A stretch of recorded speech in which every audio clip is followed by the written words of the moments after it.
Vladimir Putin was dealt a hammer blow as Russian civilians were ordered to evacuate from Kherson, one of the 4 Ukrainian annexed regions. Despite what seems like a devastating strike on his tank, a Russian soldier manages to escape the attack.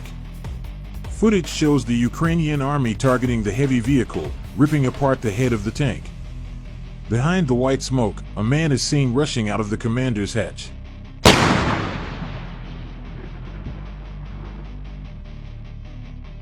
Serhiy Dmytrovich Prichula, a Ukrainian TV presenter who has been fundraising money for the Ukrainian armed forces, tweeted the video.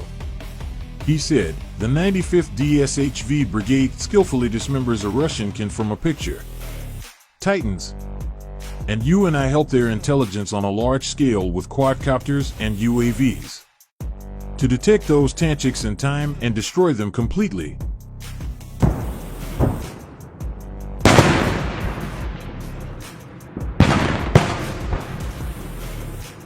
Russia has been suffering defeat after defeat since Ukrainian forces launched a major counteroffensive to retake the Russian-controlled territories, including the annexed regions.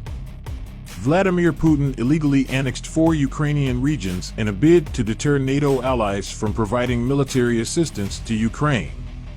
But the Russian leader's attempt appears to have failed, as NATO members have stepped up military support for the Ukrainian forces.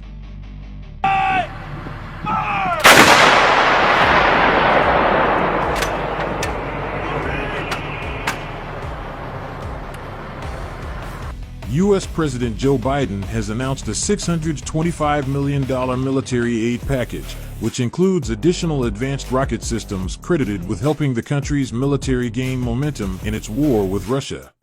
And French leader Emmanuel Macron has pledged an additional €100 million package to help Ukraine purchase weapons.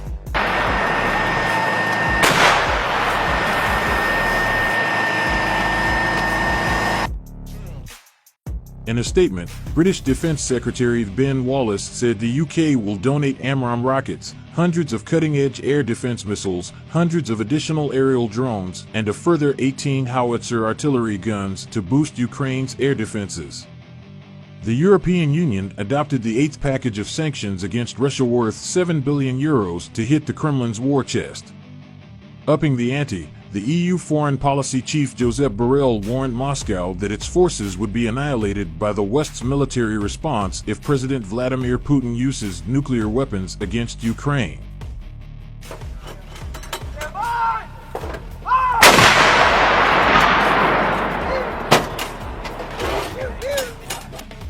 At the opening of the Diplomacy Academy in Brussels, Mr. Borrell said, "Putin is saying he is not bluffing. Well, he cannot afford bluffing, and it has to be clear that the people supporting Ukraine and the European Union and the member states, and the United States and NATO are not bluffing either. Any nuclear attack against Ukraine will create an answer, not a nuclear answer, but such a powerful answer from the military side that the Russian army will be annihilated," he added.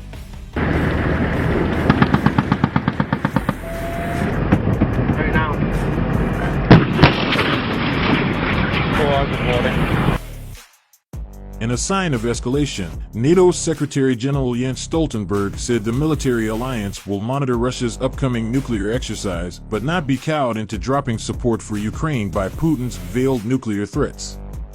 After a 2-day meeting of the alliance's defense ministers, Mr. Stoltenberg said, "We will not be intimidated. Russia's nuclear rhetoric is dangerous, reckless, and they know that if they use a nuclear weapon against Ukraine, it will have severe consequences."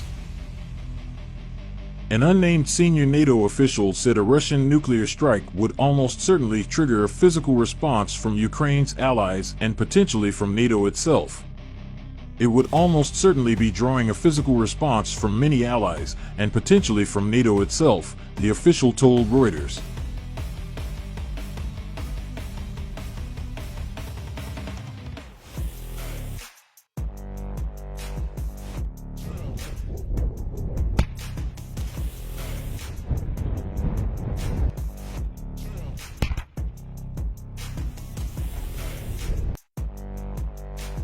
Over 90,000 Russian soldiers have died, cannot be accounted for, or have suffered such serious injuries that they are unable to return to service, independent Russian media Project iStories reported on Wednesday, citing sources close to the Kremlin. The figure falls roughly in line with estimates made by the Pentagon and other Western governments in late August, which stated that around 70,000 to 80,000 Russian soldiers had been killed or had been seriously injured since the Russian invasion of Ukraine began on February 24th.